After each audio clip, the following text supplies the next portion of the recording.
Hello and welcome to another episode of Boundless Body Radio. I'm your host, Casey Ruff, and today we have another amazing guest to introduce to you now. Dr. Phil Maffitone is a true legend. He is an internationally recognized researcher, educator, and clinician in the fields of nutrition, exercise and sports medicine, and biofeedback. Over his career, he has worked with top athletes in many sports, including Mark Allen, a 6-time Ironman world champion. As an author, he has written more than 20 books, including The Big Book of Health and Fitness and his latest book, Get Strong, which he released in 2020. Schooled in the fields of human biology, kinesiology, physiotherapy, and Chinese medicine, Dr. Maffetone, is an absolute pioneer. His research and articles have been featured on many media outlets, including CNN, Reader's Digest, and Men's Health, among many others.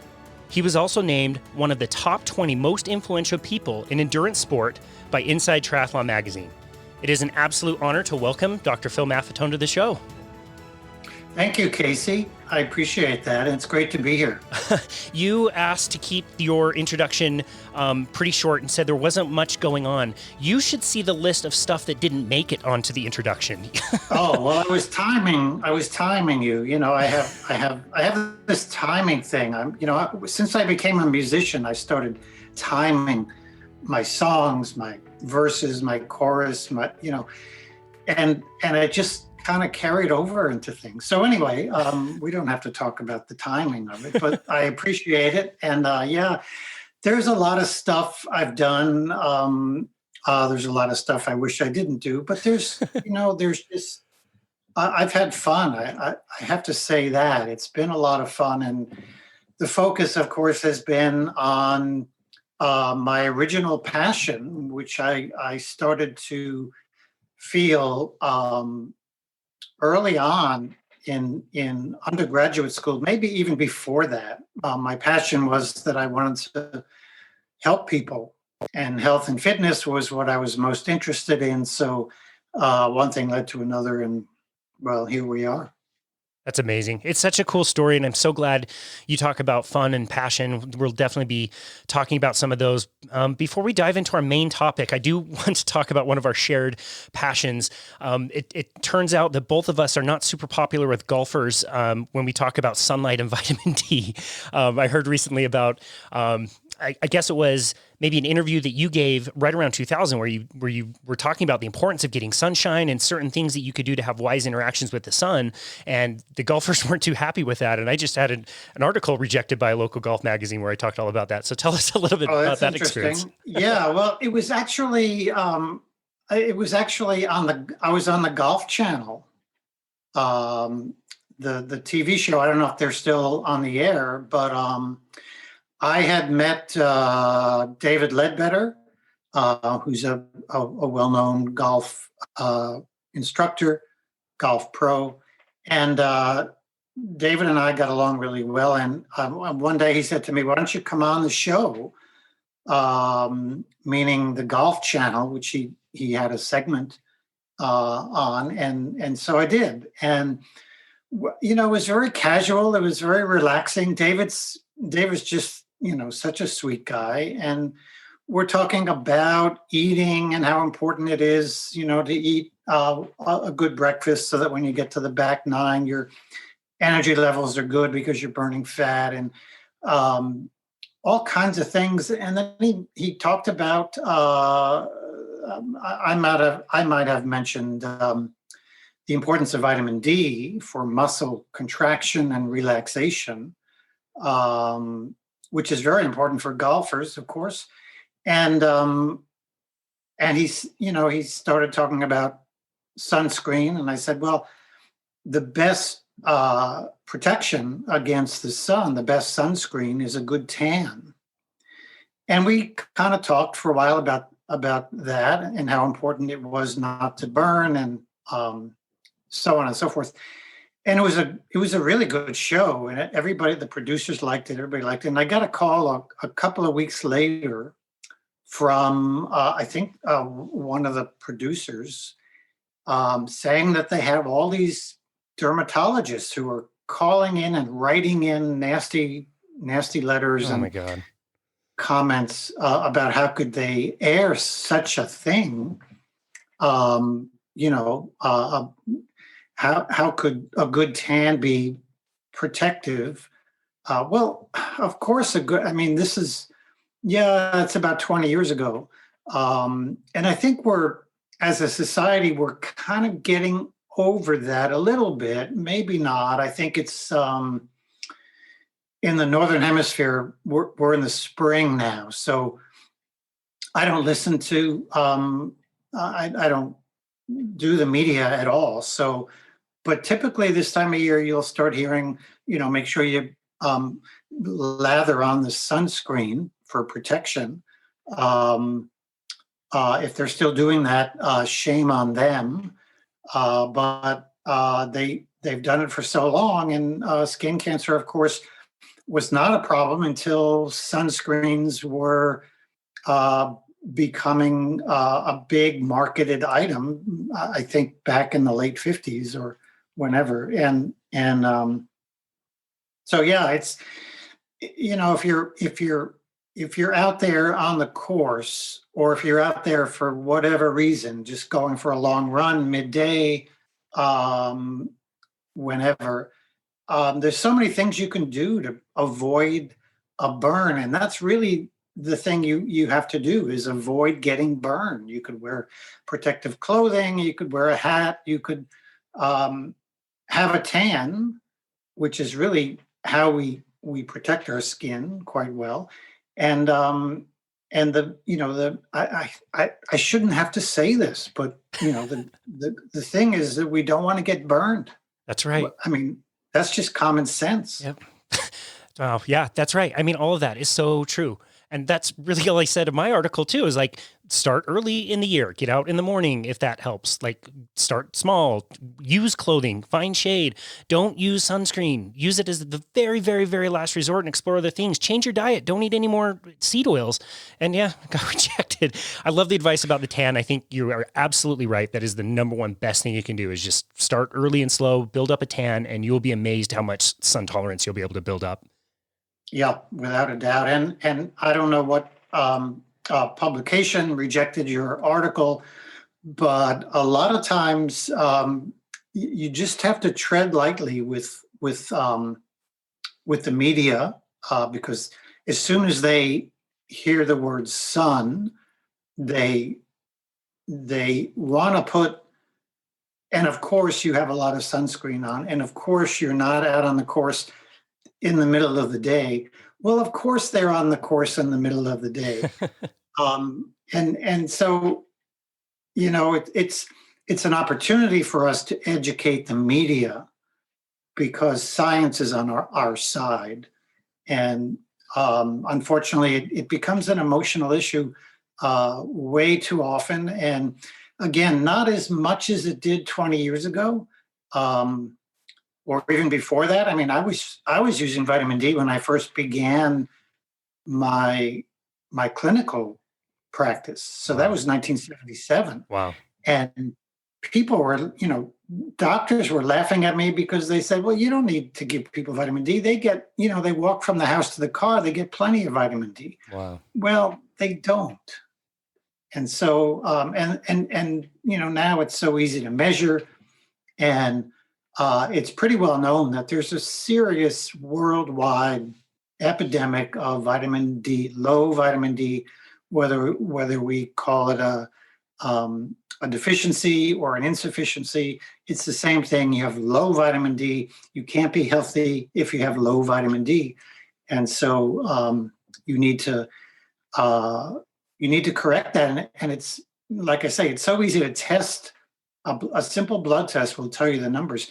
And if your numbers are not consistently good, then you've got to fix that problem. You've got to take some vitamin D through a supplement, and you have to get in the sun. Yep. I absolutely love that. That is very well said. I want to go back to your clinical work, and I really want to deep dive today into the MAF method and how you came across that, how you developed that, and how that kind of changed over time. And I think it's super interesting that it really hasn't changed a lot, because you seem to have really nailed it in the beginning. So tell us a little bit about that story of how that was developed initially. Gosh, there's so many different angles. There's so many different um, components to MAF, maximum aerobic function, is what it's called.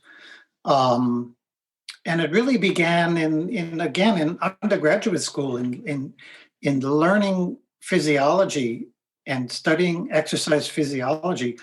Um, they don't, I didn't learn anything about the aerobic system. It wasn't even mentioned in the courses, and I had to come upon it myself with my own reading of other physiology books, and then everything fell into place when I conceptually understood what this aerobic system was and how powerful it was for health and for fitness, and not just for endurance athletes. Of course, it's a major component in endurance sports because competition relies so heavily on aerobic function. Um, but the relationship between the aerobic system and power sports, sprinting, for example, even Olympic lifting, everything. There's a dependency on the aerobic system, much more so in endurance sports, but for sure in all the other sports as well. And that's because the aerobic muscle fibers, to name one part of the aerobic system, are kind of interwoven among all the muscle fibers. We're not like a chicken, where chickens have aerobic meat, aerobic muscles, and anaerobic muscles. And the aerobic muscles are the leg and the thigh muscles, the dark meat, and the anaerobic muscles are the breast, the white meat. That's right.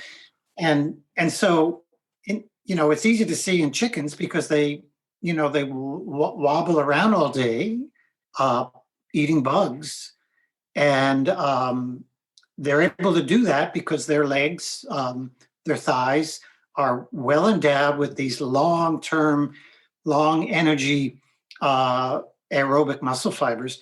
And if they have to flap their wings or try and escape another chicken or a rooster, they can do that. They could flap their wings really hard, but only for a very short period of time, and then they fatigue, and hopefully they're out of danger by that point. In the human body, our aerobic and anaerobic muscle fiber, there's different types.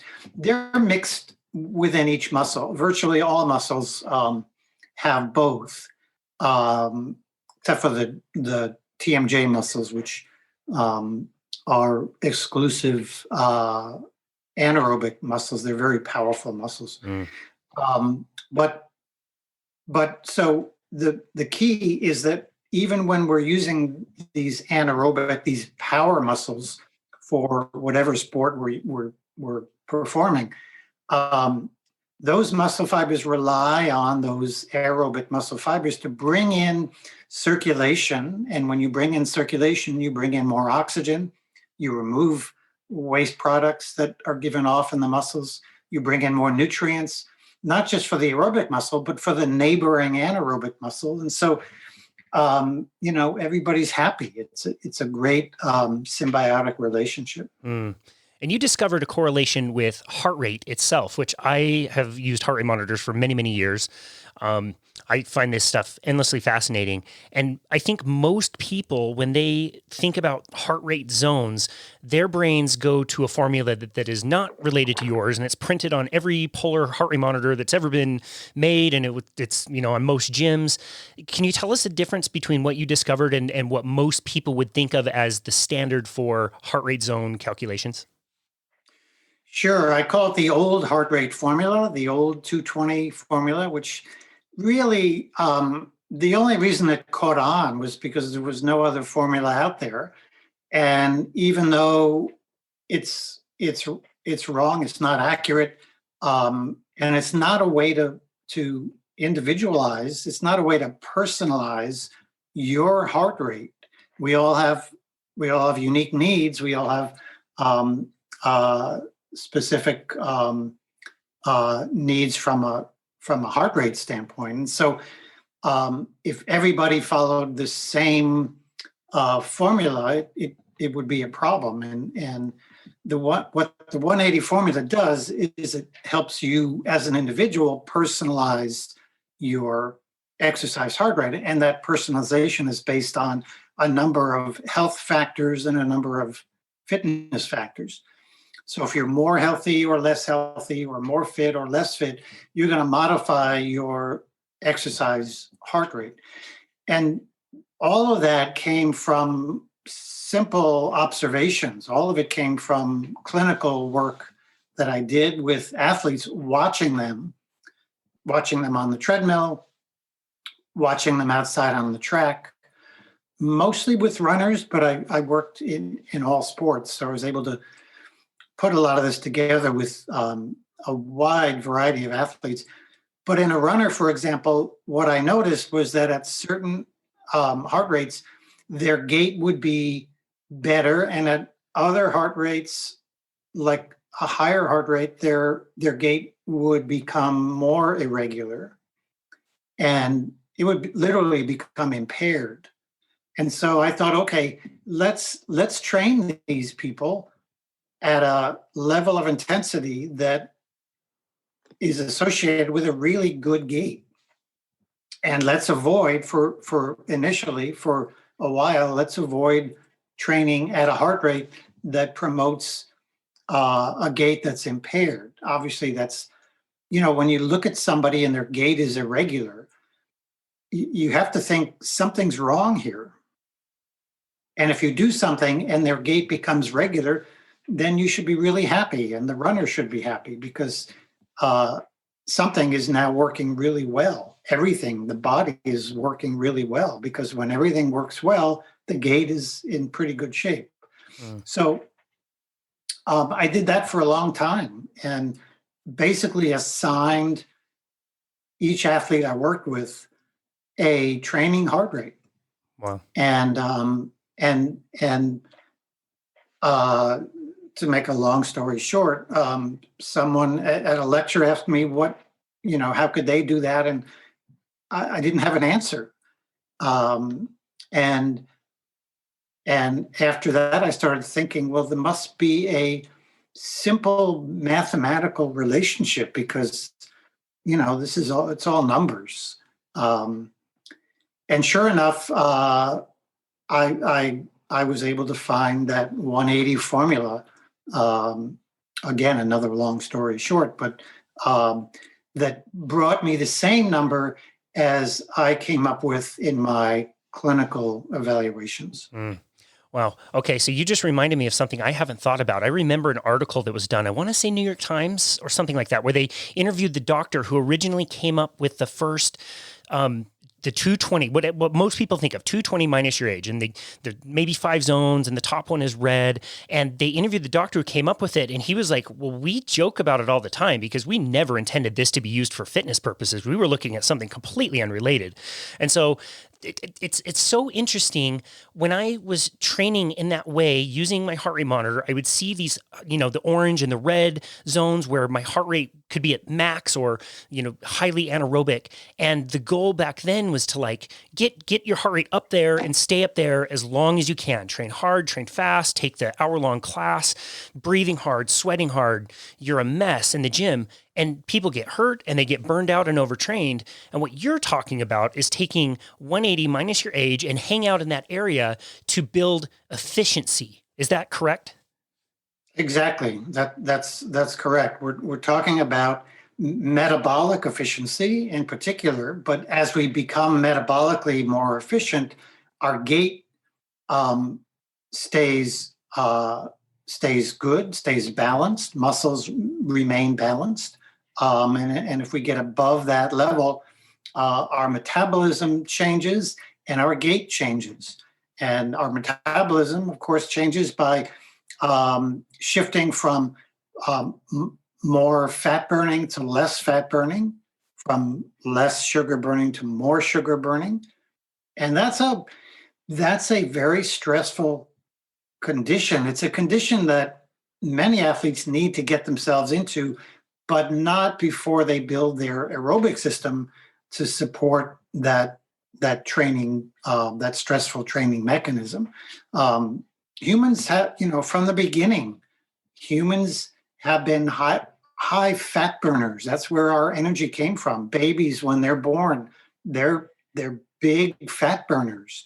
They burn so much fat, their production of ketones is huge. That's right. And so that's what we want to do with our metabolic efficiency. We want to train it to be a really good fat burning metabolism. and what training is all about is helping the metabolism via the nervous system do that. And it's really pretty simple. What's in the way is this social thing called no pain, no gain. And if you're starting out for the first time at whatever age exercising, man, you just want to sprint.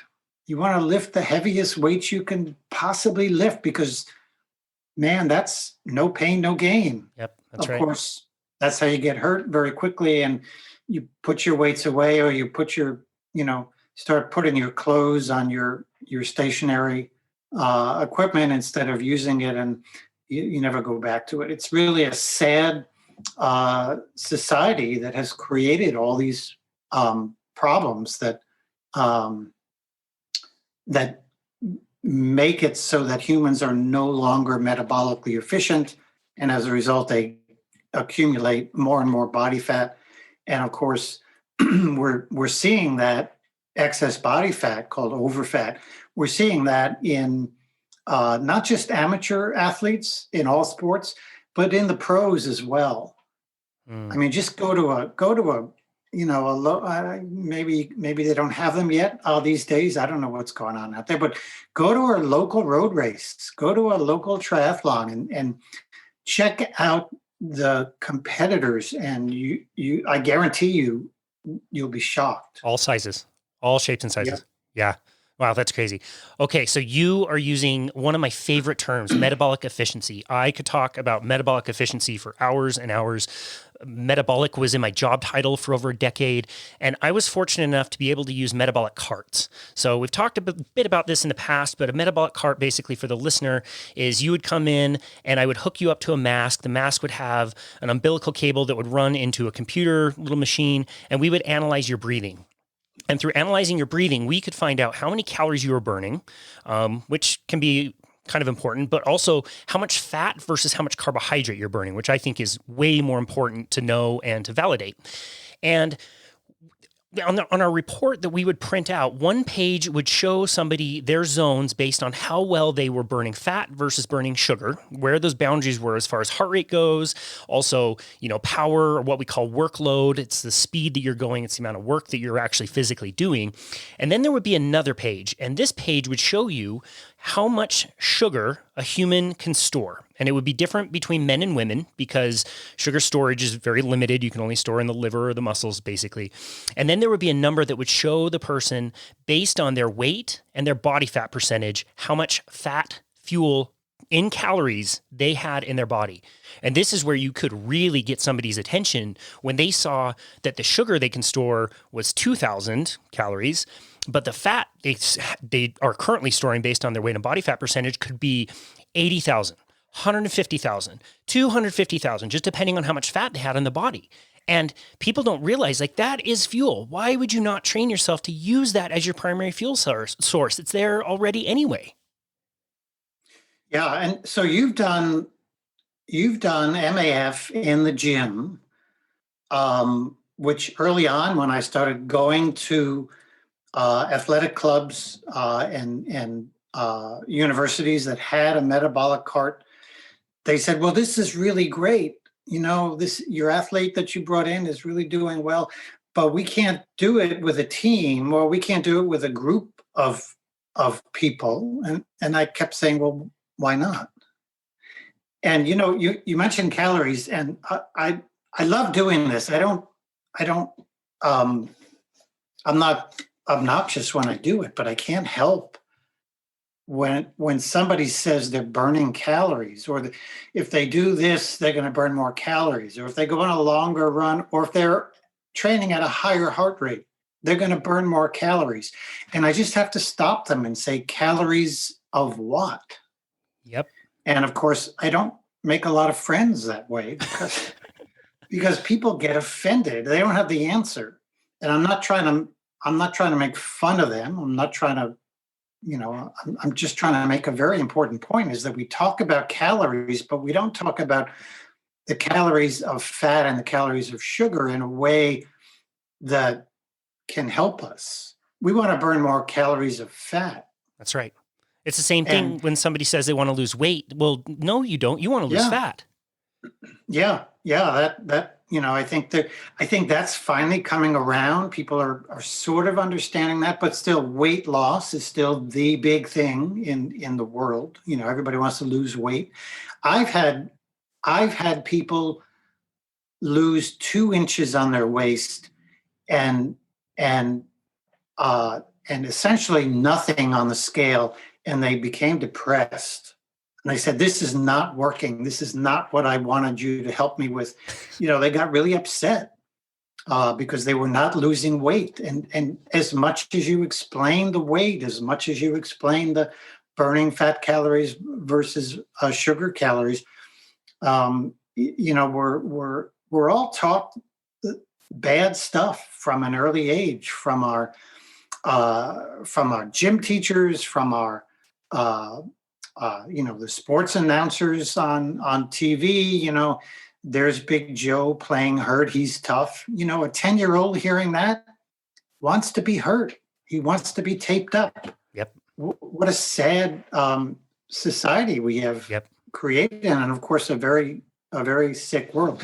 But you have done some great things with the metabolic cart, basically just showing people the numbers, just saying, here it is. And I did the same thing early in practice, where I would print out reports, make these elaborate reports for people. And it was helpful. And so you're able to basically take MAF and, in its purest sense, which is it's the way to personalize health and fitness, and you're able to do that with a group of people in a gym. I mean, that's just a wonderful thing, because it's hard enough when you have one person and you're trying to get them to understand that they're not like everybody else, and we need to personalize a program for you, and you can't work out with so-and-so out on the roads running, because you're probably going to be running at a different pace, because that reflects your individuality. And it's not, don't think exercise is purely a social thing. It's really, that's what's sad, is that the surveys show when they ask people why they join gyms, the surveys show that the number one reason is for social reasons. And it's really sad. And so you've taken it to this whole other level where gyms usually don't go. In fact, gyms would rather you stay home. That's right. If all the people came to the gym who were members, there'd be no room. They wouldn't physically be able to fit into the gym. That's right. That's the whole business model. That's exactly what it's made from. Yeah, with the metabolic carts, it was really interesting to see it evolve over time, because when I started using them, this is 2007, we were looking at like VO2 and, train harder and that will go up, and, gee whiz, that's fine. And we were looking at anaerobic thresholds. We weren't really considering the fat burning all that much. And that kind of evolved, and we started looking looking at, okay, well, what is base training? What's an aerobic base? Why is that important? How do we increase that? Basically like increasing the fat burning on somebody. And it wasn't even until 2012 when I was introduced to Bob Seebahar. He's a metabolic coach out of Colorado. He wrote the book Metabolic Efficiency Training. We did a call with him and he talked about how he was training his athletes, world-class Ironman triathletes, and they were eating cream and butter, and sometimes they'd have bacon. And I was like, mind is blowing up. What are you talking about? You can't be an endurance athlete without eating 300 grams of carbohydrate while you're on the bike. That's absurd. Like, you're going to bonk for sure. And it completely changed the paradigm. So different than the way I was thinking. Yeah. Yeah. It's catching on. It's been, it's been one of those things where way back in the 70s for me, and through the 80s and into the 90s, it was, what are you, crazy? And then after a while it became, oh yeah, everybody knows that. Yeah, right. It seems so obvious now, but yeah, it definitely took a lot of kicking and screaming for me to understand that. But one of the interesting things, again, I was fortunate to spend all those years validating, fat burning and getting exact numbers. I could tell you exactly how many calories per hour at a certain heart rate you would burn from fat versus from carbohydrate. How can we improve that? How can we increase your workloads at those certain heart rates? But there were some interesting things that I noticed after doing so many of them. And one was that the heart rate zones and your fat burning seem to line up really well with what we call RPE, or rate of perceived exertion. How hard do you think you're working at this given workload? And that's subjective, but for the most part, most people would be burning fat when they were about a 5 out of 10 for difficulty, somewhere right in the middle.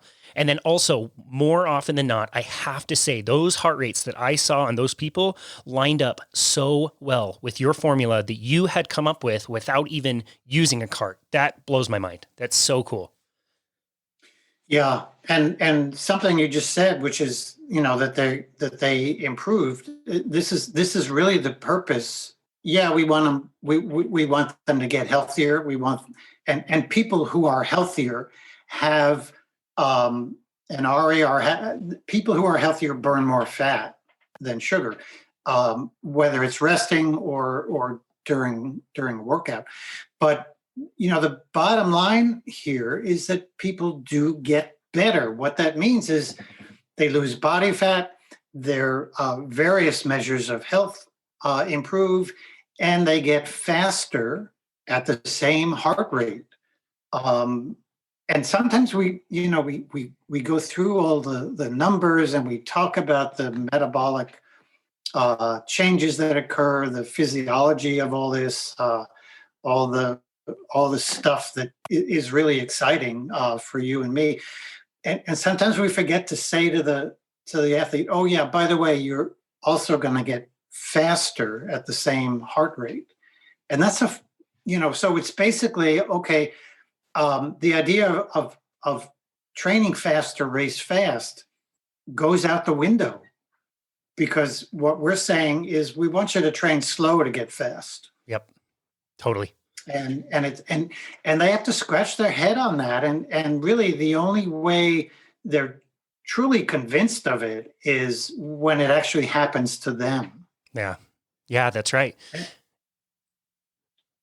It's so interesting too. Like I noticed that it would work for pretty much everybody across the board. Like you could be 400 pounds or you could be a world-class athlete. And I just noticed that like those rules still apply. There may be some differences, but yeah, we want to see that your efficiency is coming up. We want to see that there's an increase in the amount of fat that your body is burning, which it stores very effectively. You have a lot of it. Most people want less of it to begin with. And what we would do is if we ran the same protocol the second time, we would be able to see every single heartbeat and the efficiency and how much fat they were burning, but also what is the workload, which you're right. Like that's what people care about. They want to be able to win races because they're going faster. And we would show people, look, here's, you did a 3-month training block. You were running at 140 beats per minute and your workload was 5.5 miles an hour. Well, now it's 6.1 at exactly the same heart rate. And you're burning more fat. Yeah. Yeah. And likewise for cyclists, their power goes up. rowing on a rowing machine, you'll see the power go up at the same heart rate. It's all the same. It's all the same thing. And and then they often go from complaining that they're training too slow to now complaining that they have to run too fast at the same heart rate, which is interesting. Yeah. But it's in the very beginning for me, and I started seeing athletes. I entered practice in the running boom era, and really people in the very beginning came to see me because they were injured. And I realized that the only way I could really take care of them was to find out what they're actually doing in training. And then I realized that, it was the cause of their injury, not because runner's knee is a genetic problem. So, but the very beginning, my whole thought process about heart rate was about fat burning, but it was to help people who needed to lose weight. And it didn't take long for me to realize that, in fact, I had some overweight people who wanted to walk, and they started walking, and then they said they had to walk faster. I said, well, yeah, that's because you're losing weight so you can walk faster. And then I thought, no, that's not why they're walking faster. So I realized that this is great for everybody. And then the application with initially endurance athletes and eventually all kinds of athletes, all the athletes I worked with, which is virtually all sports, it was applicable as well. That's great.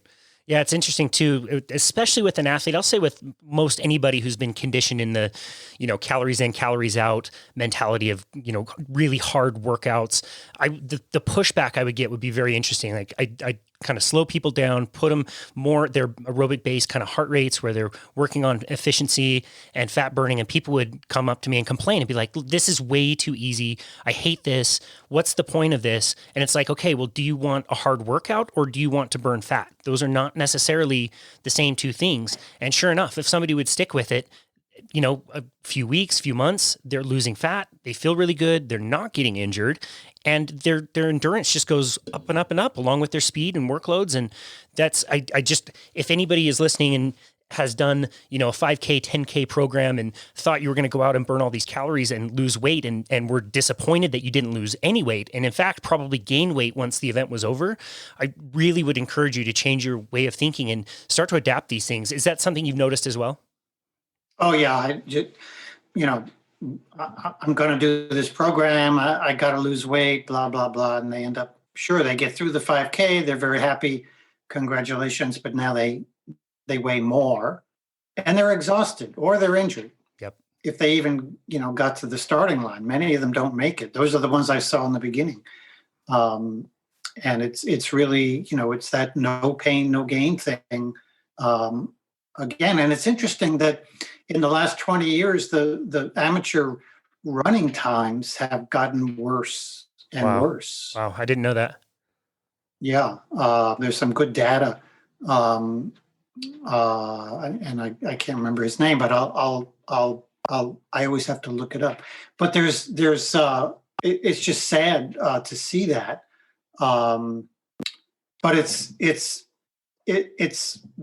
the training part is the one part, and then eating right is the other part.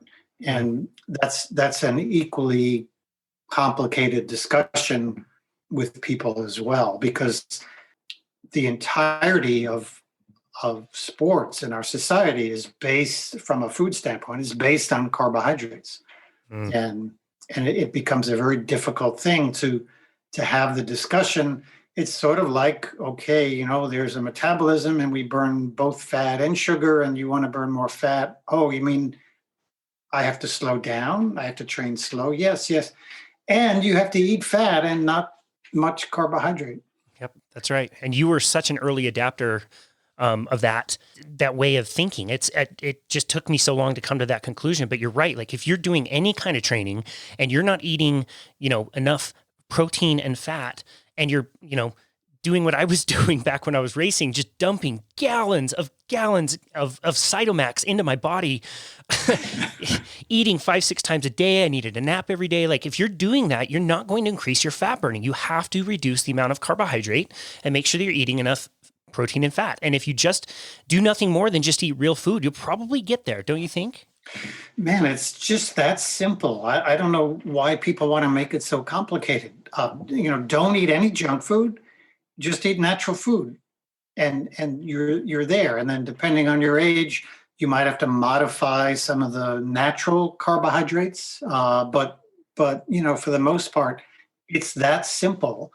And you have to feed your aerobic system. If you want to maximize aerobic function, you've got to train that system, train the aerobic system, and then you've got to feed the aerobic system with the foods that are going to help it, which are proteins and fats. And of course, you don't want to eat the foods that impair aerobic function, that impair fat burning, and that's the carbohydrates, and especially the refined carbohydrates, which is essentially almost all the carbohydrates that people eat. Yeah, that's right. And it's really, the big, it's, oh man, there's the big question of, what are refined carbohydrates? What is junk food?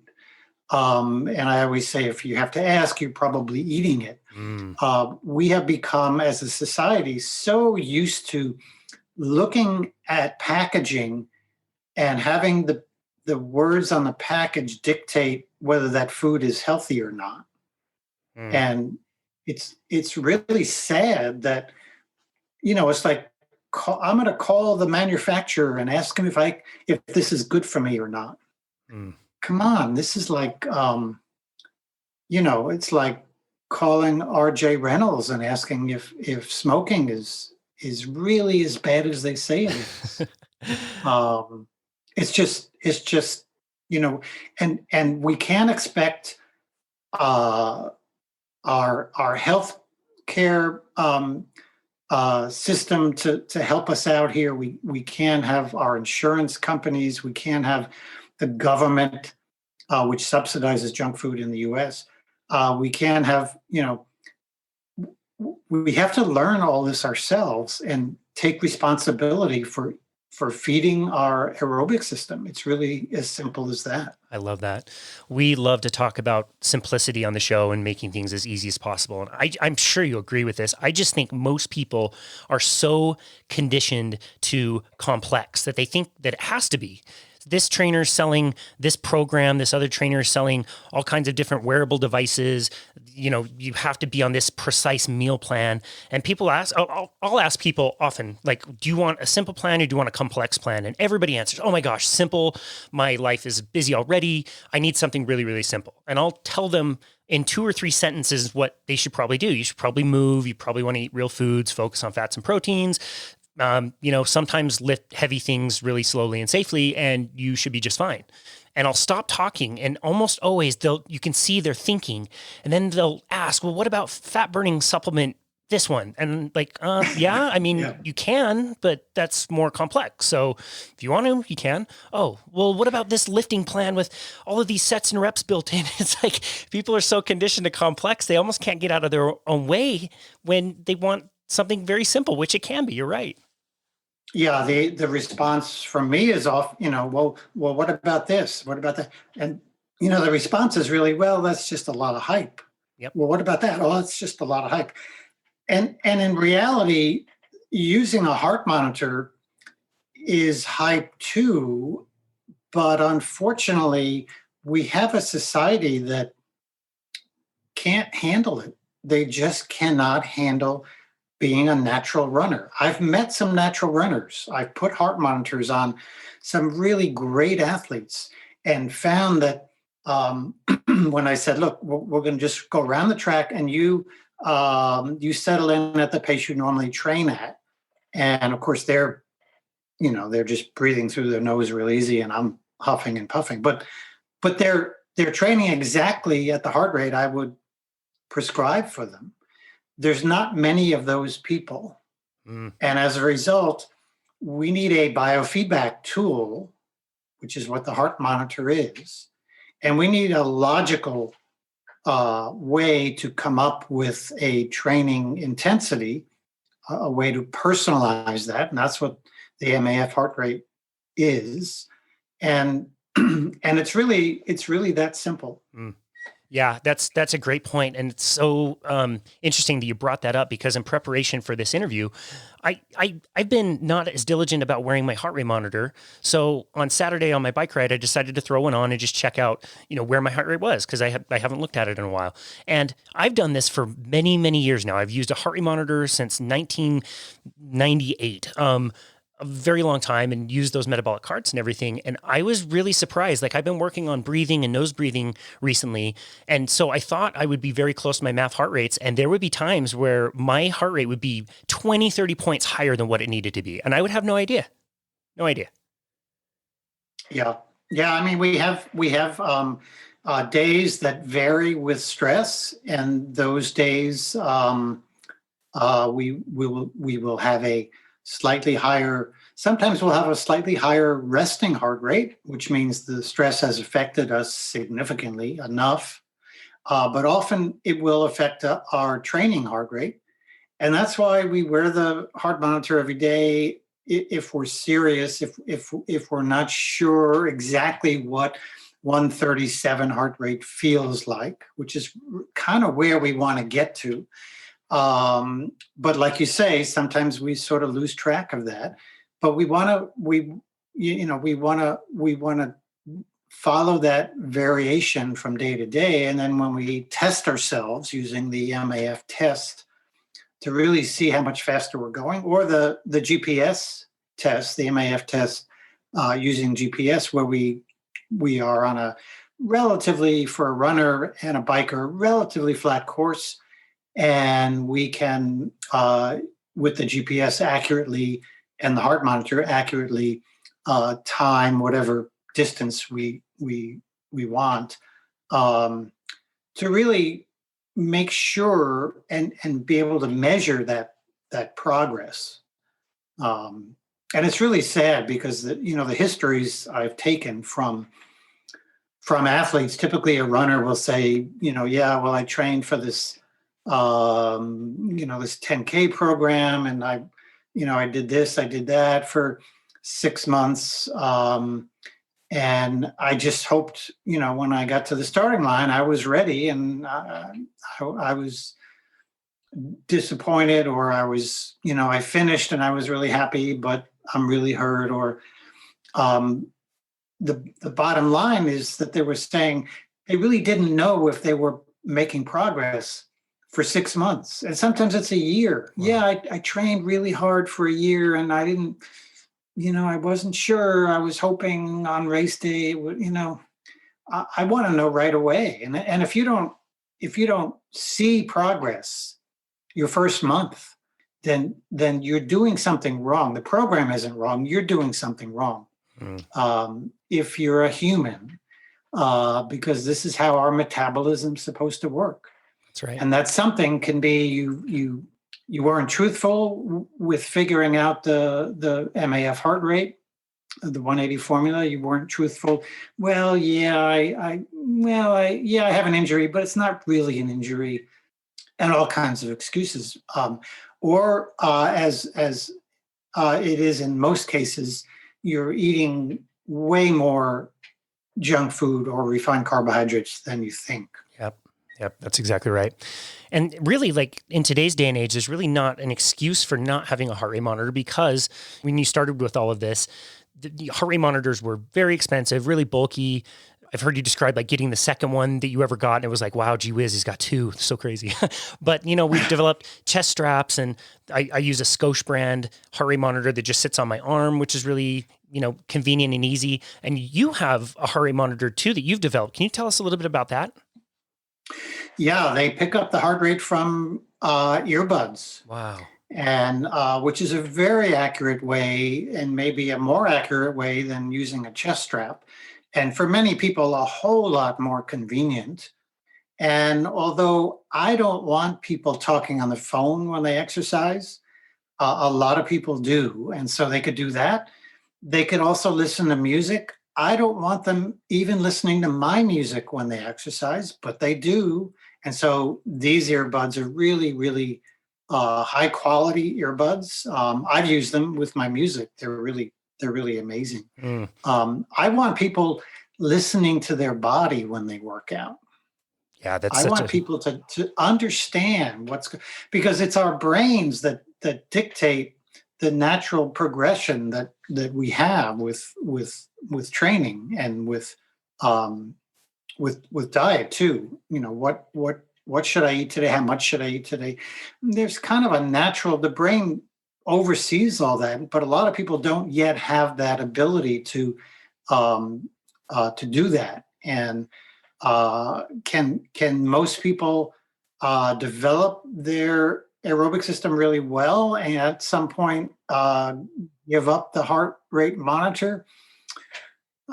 Your story was a really good one, compelling one that, you know, maybe not. We're sort of stuck in this society where we're influenced by way too many things. You know, it's like Einstein saying, as soon as you observe an activity, it changes. When you're out there on the road and a car goes by, you change. You might not think so, but you do. You know, people are looking at you. And when people are looking at you, you're going to do something different. Yeah, I love that. Wow.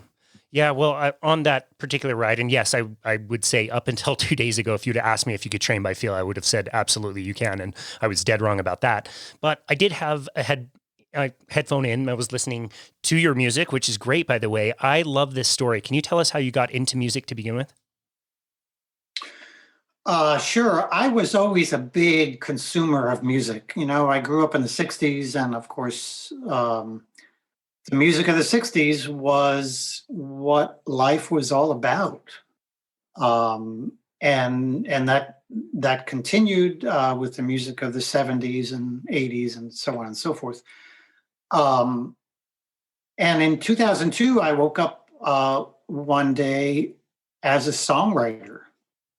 I just had this intense passion to be a songwriter. I didn't really, to graduate the 60s, you had to know 3 chords on a guitar.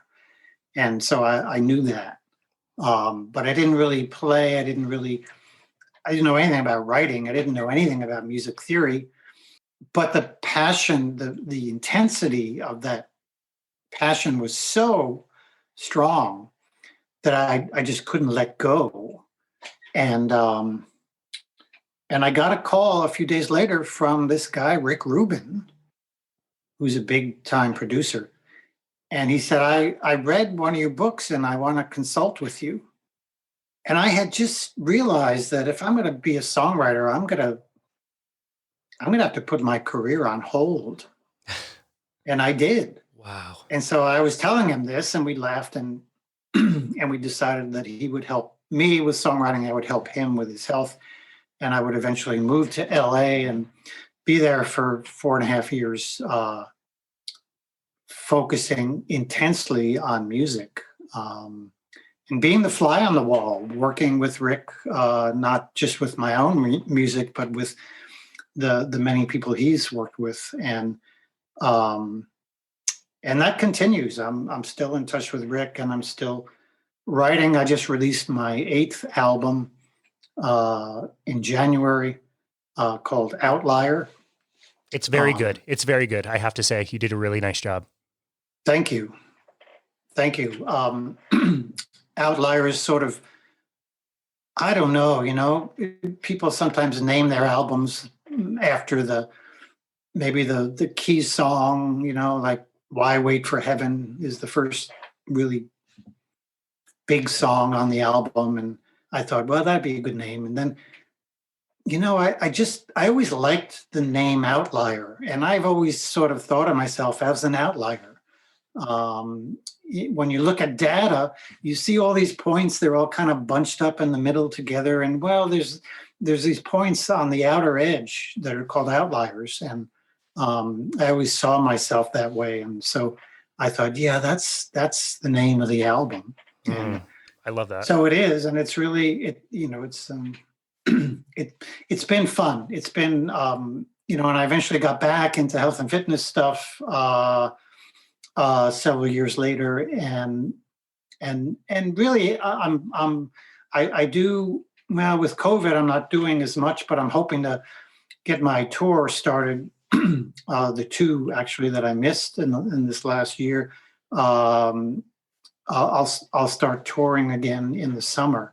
But I do a lot of. I also do a lot of lectures, or was doing a lot of lectures, and I'm often doing crossovers. So I've got a music and the brain lecture where I talk about, how can music help us have a better brain, and then I throw in some nutrition as part of that, and wow, and people really like that. That's amazing. That's amazing. Outliers is a great title, and yes, you are definitely an outlier, but you're an example. You're an example of somebody who is thriving and has a really interesting life, living their passion, many passions, and having fun with it all, and educating and helping and serving people. It's really an amazing mix. And I think so many people are working a job they hate. They don't take enough time for themselves because they're not following a passion, and they're working towards retirement. And I used to save a lot for my retirement. And the more I do this, the more I'm thinking like, wait a second, I love doing this. Why would I want to retire from this? I would want to do this for the rest of my life in some capacity. Yeah. I get annoyed inside. I don't tell people they're annoying me, but when they say, "Are you retired now?" Or sometimes they just say, "You're retired, right?"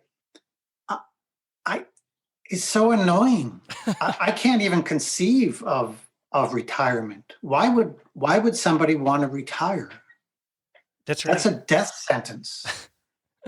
I mean, you could leave one job or one career and be ready and willing to jump into another one. And if you don't have another one, that's a problem. And so, I mean, this gets us to the topic of stress, which is a whole nother show. But, these stress factors are real and common. Again, it's a social thing. We all grow up thinking, okay, we're going to get a job that has benefits, and we're going to have retirement savings, and then we're going to, collect Social Security and retirement. Then what? That's right. Then what? And it's sad because nobody's come up with in the social world, here's what you do. Do you go to a 55 community and kind of jump around in a pool 3 times a week? Is that what retirement is? There's just so much to do. That's I encourage people to follow their passions, because if we're not doing it, we're not being true to ourselves. I love that. That's such great advice. And you have a seemingly really particular skill in allowing life to live through you and have things come to you. It's not like you sat down and wanted to create a system to train endurance athletes. There was almost like a Taoist allowance of letting those things come to you. It's part of one of my new favorite books, Green Lights by Matthew McConaughey, when he talks about, the spider waits in the web for the food sometimes. It's not always out seeking, it's allowing. Can you give kind of the listener a little bit of insight on how you've been able to allow those things to come into your life when they need to? Yeah. Gosh, I learned that in the 60s too. It's it's a philosophy. It's a meditation in life. I don't stop what I'm doing and start meditating. I meditate whenever I have a moment to meditate, and it could turn into a lot of moments. I could be in the middle of an article or in the middle of writing a song, and I'll be meditating. So it's allowing your body, it's allowing your brain really to control the body and take you to all these wonderful places. And I would often say to patients, I'd explain what went wrong, how their knees started hurting, or how they got to be so exhausted, all the physiology and the nutrition stuff, and they want to know, well, is it going to be better like right away? I said, well, you have to let it get better. It will get better, but let it get better. Don't analyze every minute, because then you're not letting your brain do its job. So let your life unfold. There's just a lot to it, and let it happen. Mm-hmm. And that's always been and with songwriting, it's especially when I teach songwriting, in particular, I emphasize that you don't say, let's see, what song can I write about today? Maybe I'll write a song about the birds. No, that's not how songwriters work. Songwriters let the songs come out. They just come out.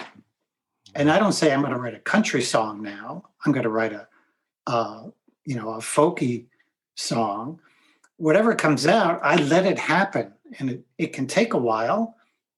It doesn't usually take a while. It takes a while to really make the song what you want, but it just takes a few minutes to come out. But you want to let that song evolve and let it mature and eventually let it be recorded. That's beautiful.